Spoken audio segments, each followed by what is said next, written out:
Today is August 30, 2012, and we are here in Barangay Baljos, Santa Ignacia, Tarlac, to document the ongoing Techno Demo Farm of Arise Tech, wherein we planted INSIC 152 that we brought from Pilrice Munoz, and we are now looking at the 10-day-old or 9-day-old rather seedlings that were planted single seedling per hill at the distance of 30 centimeters apart. As you can see, there are now more tillers as compared to about 9 days ago when they were planted single-handedly. We can observe that even without water, the tillers would still be the same.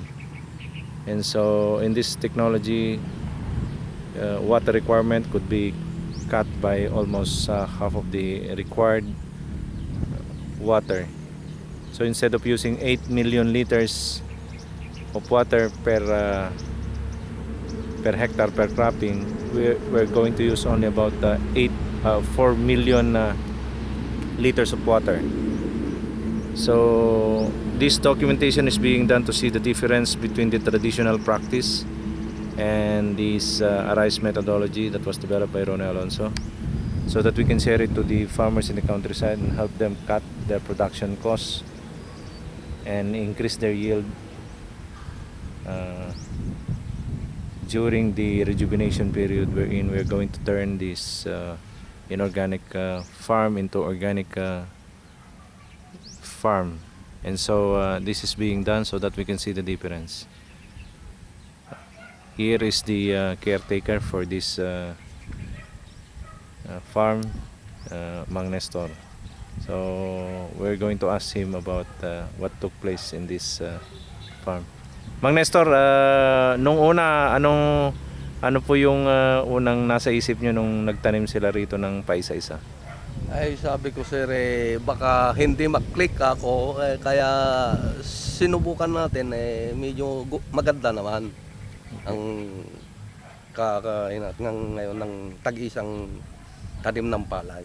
So tingin nyo, yung dati doon sa traditional, may diferensya ba kayo nakita in terms doon sa kanyang pagsuwi? Alin ang mas mabilis dumami ang suwi, yung paisa-isa o yung dating marami ang tinatanim? Ang nakikita ko sa ngayon, mas maganda na yung tag-isa kasi rumarami na ng palay. Kaya maganda naman. Okay. Actually, we use 125 grams of INSIC 152 in this more than 1,000 square meters demo farm here in Baljos. And so we would like to show to the public that using this technology, we can cut down their seed requirement from that of 40 or 20 kilogram hybrid to 3 kilograms of inbreed, just like what we use here to plant 1 hectare. So in this technology, the Arise technology, we don't use 20 kilograms of hybrid, but we only use about 3 kilograms of inbred rice, and the outcome would be the same. And so from seeds alone, we can cut their production costs. In terms of the labor, it's the same.